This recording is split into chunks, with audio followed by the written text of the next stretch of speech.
जय जिनेंद्र बंधुओं, स्वागत है आप सभी का इस विशेष प्रस्तुति श्रृंखला में, जिसमें आप लगातार देख रहे हैं सुप्रसिद्ध तीर्थ हस्तिनापुर के श्री आदिवीर विद्या श्री साधना शिवोदय तीर्थन्यास आश्रम में विश्व की अनुपम कृति 1008 त्रिनेत्रधारी भगवान आदिनाथ के श्री चरणों में 13वीं बार आयोजित 41 दिवसीय संकट हरण श्री नमोकार महामंत्र विधान एवं जप अनुष्ठान के दुर्लभ दृश्य।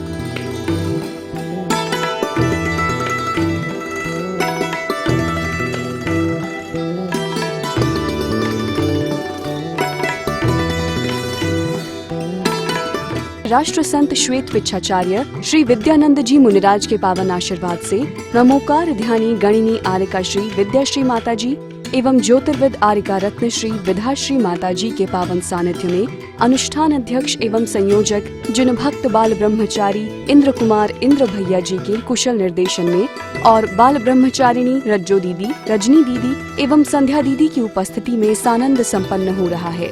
प्रातःकाल सभी भक्त प्रतिमा के समक्ष पहुँचे और सभी ने पूर्ण भक्ति भाव से विश्व की अनुपम कृति 1008 त्रिनेत्रधारी भगवान आदिनाथ एवं वेदी पर विराजित अन्य तीर्थंकर प्रतिमाओं का भी अभिषेक किया। खुशी खुशी मिलके चलो चलो रे चलो चलो अनुगो महाभूतात्मा जगर सकर सेकरानी शब्दों को संपन्ना पापता अपनाशना शोभि ओम क्षमा प्राप्त कर्मा दोता बलवाजरो अमृतो अच्युतो पूर्वो अमूर्तो अच्युतो ब्रह्मा विष्णु विद्या प्रजापति आनंद विश्वनाथ जगन्नाथ पुत्रात्मा विश्वकलाद्व निस्पन्नो जनलोचना अच्युतो संसमता शब शंगला जो शब्दानिक साइवंत का विश्वनाथ वीतराग जंदा अंध को सहजरांदा वन गोचरा साध शुद्ध चेतन करुण अंत कमल ज्ञानी प्रकाश का क्रमित पांतो लोकात सुने अभ्यावा दोबर शंभु शिवदी पितामा ओम श्री वृषभ शानादि गौतमादि कृष्ण रत्नाथ दारी परम ब्रह्मचारी तीन कमल दर्शन सिंगर सिद्ध विमल सागर सांसागर देवश रंग सिद्धा चपद सब साधु जलादि रूपम दिशा सीमा जिनेन मविबंध जगत्रयीशं सद्वाद नायक मनन चतुष्टयारमा श्रीमूल संग सुध साम सुकीर्ति हेतु जैनेन्द्रिय की विधिरे से मया विद्याय सस्तित लोक गुर में तिन पोंगवाय सस्ति सवा मई मोदय सतिताय सस्ति प्रकाश है सौजित गण मयाय सस्ति प्रसन्न ललिता ओम ह्री ओम नमो अरिहंताणमर्हत परमिष्टि अरिष्टकम धायनाय धूपम निर्पामति स्वाहा। शम शरण में विराजे भगवान पूजा करने आए हैं मोक्ष फल पा जाऊं भगवान फल चढ़ाने लाए हैं।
धर्म प्रेमी बंधुओं, आप कल अष्ट प्रातिहारी के बारे में सुन रहे थे।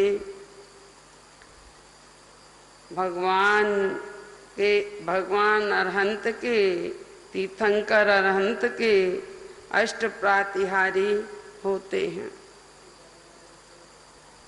भगवान का दुंदवी नाम का प्रातिहारी होता है। दुंदवी माने नगाड़ा होता है, जो आकाश में बजता है मधुर ध्वनि से।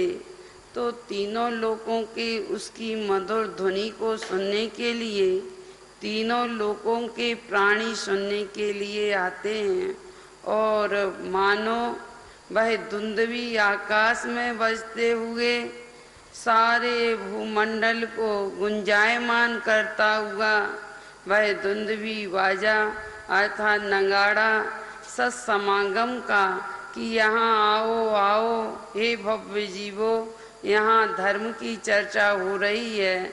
जिन धर्म की जय और समीचीन धर्म की जय, तीर्थंकर भगवान की जय इत्यादि कहते हुए धुंधवी नगाड़ा बजता है। वह प्रातिहारी में 5वां प्रातिहारी है और दिव्य इसके पश्चात वह गंधोदक की वृष्टि, गंधोदक की वृष्टि अर्थात वह सुगंधित जल की बूंदें उस समोसरण में भगवान का समोसरण लगा हुआ है। चारों ओर अर्थात 100 योजन निर्मल, 10 दिशाओं में 100 योजन निर्मल हो जाता है, स्वच्छ और पवित्र वातावरण हो जाता है और वह वातावरण पवित्र और सुगंधित होता है। सुगंधित जल की बूंदें उस समोसरण में भव्य जीवों को सुगंधित करती हुई मधुर मधुर भाव मधुर मधुर सुगंधित जो हवा है, वायु है, उससे सब वातावरण सुगंधित हो जाता है। पुष्प वृष्टि भगवान के समोसरण में अहर्निश माने एक क्षण भी रुकती नहीं है। फूलों की वर्षा होती है, पुष्प की, मंदार, सुंदर, नमेरु, सुपारिजात के पुष्प की वर्षा जो कल्प वृक्षों से ला करके देव करते हैं। वे पुष्प ऐसे गिरते हैं, ऊपर मुख करके गिरते हैं और वह हमें संकेत करते हैं, हे भव्य जीव, अब तो मिथ्यात और आगादी परिणामों से उठो और उठ कर के सम्यक दर्शन को धारण करो। भगवान के चरणों में पुष्प चढ़ाते हैं तो भगवान को रागी नहीं बनाते हैं। कई लोग कहने लगते हैं, अरे भगवान के चरणों में पुष्प चढ़ा दिए, भगवान की वेदी पर पुष्प चढ़े थे, वो तो राग रंग से रंग दिए भगवान को इससे क्या मतलब। जैसे शीशा होता है ना, दर्पण होता है, तो उसमें तुम मुख ऐसा नाक सुकोड़ो, मुंह गुड़ियाओ, तो भी मुंह सुकोड़ने से उसे कोई फर्क नहीं पड़ता है और मुस्काते रहो। उसमें जो तुम्हारा प्रतिबिंब मुस्काते हुए दिखता है, तो मुस्काने से और मुंह सुकोड़ने से उसमें कोई अंतर नहीं आता है। ऐसे ही इनकी वीतरागता में, भगवान की वीतरागता में कोई अंतर नहीं आता है। अहर्निश पुष्प की वर्षा होती है और यहाँ भी हम पुष्प चढ़ाते हैं। जो भी लोग पुष्प भगवान के चरणों में चढ़ाते हैं, ये अष्ट प्रातिहारियों में 6वां प्रातिहारी का प्रतीक है और वह सुगंधित और मधुर वातावरण हो जाता है भगवान के यहाँ, जिससे आकर्षण होकर भव्य जीव आकर दर्शन करते हैं तो उनका मन भी ऐसे ही खिल जाता है। ये पुष्प हमें संकेत करते हैं, हे भाई, अपने जीवन में हमें नीचे नहीं जाना है, हमें ऊपर जाना है, हमें सद्गति करना है। ये सद्गति के प्रतीक है। 7वां प्रातिहारी भगवान के चरणों में आभा मंडल, भगवान का जो भामंडल होता है, तो भगवान की जो परम मोहदारिक देह होती है, उससे जो किरणें निकलती हैं, जो विद्युत ऊर्जा निकलती है, वह ही आभा मंडल गोलाकार में बन जाता है।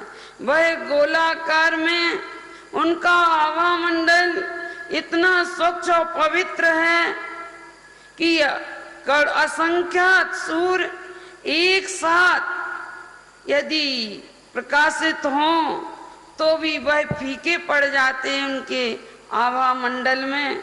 इतना तेज उनके आभा मंडल का होता है। आभा मंडल कोई भावमंडल कोई अलग से नहीं होता है, उनकी आभा का ही भावमंडल बनता है। उसमें भव्य जीव के 7 भव दिखाई देते हैं। दुंदुभी, इसके बाद दिव्य ध्वनि, भगवान की जो ओंकार रूप से अनक्षरी दिव्य ध्वनि खिलती है, वह भव्य जीवों के कान तक पहुँचते पहुँचते अपनी अपनी भाषा में, सब अपनी अपनी भाषा में समझ लेते हैं। कहीं का हो, कैसे भी हो, सब अपनी अपनी भाषा में समझ लेते हैं। भगवान का जो 12 सभा होती हैं, उनमें 3 सभा ही मनुष्य की हैं। वनवासी व्यंतर ज्योतिषी, भवनवासी देवों की और व्यंतर ज्योतिषी देवों की, और यहाँ भवनवासी व्यंतर ज्योतिषी देवियाँ की, और कल्पवासी देव और कल्पवासी देवियाँ, बस मात्र गणधर की सभा और आरिकाओं की सभा, मनुष्यों की सभा, 3 ही सभा होती हैं। तुम कहाँ अलग करोगे भगवान के समोसरण से देवों को? तुम सोचते हो अरे भगवान के मंदिर में देवी नहीं होना चाहिए, क्षेत्रपाल नहीं होना चाहिए, देवी देवता नहीं होना चाहिए। कहाँ करोगे अलग भाई? 12 सभाओं में भगवान की 1 सभा त्रंच की होती है। इसके अलावा 8 सभाएं हैं। इस प्रकार से भगवान का वर्णन करते हुए अब वह भगवान के स्वरूप को जाना, अद्भुत वैभव को देखा। अहो धन्य है ये परमात्मा। और हमसे भी कहते हैं कि अरहंत किसी के आश्रय से नहीं बनेंगे।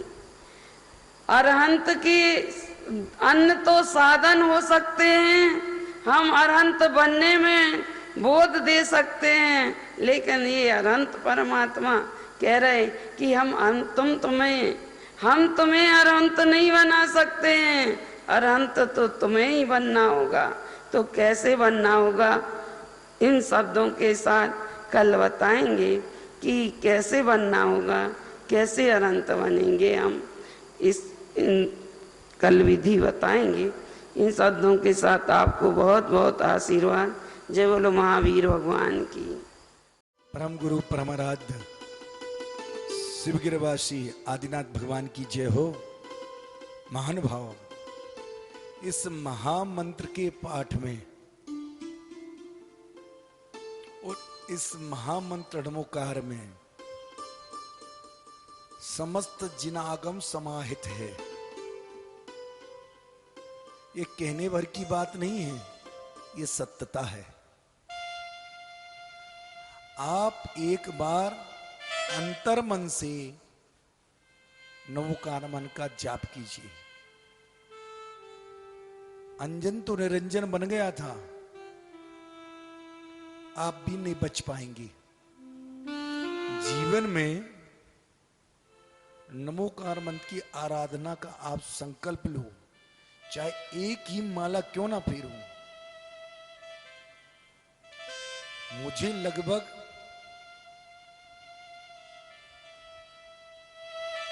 30 साल के आसपास इस महामंत्र के और तंत्र मंत्र यंत्र के शोध में मैंने अपना जीवन निकाला है।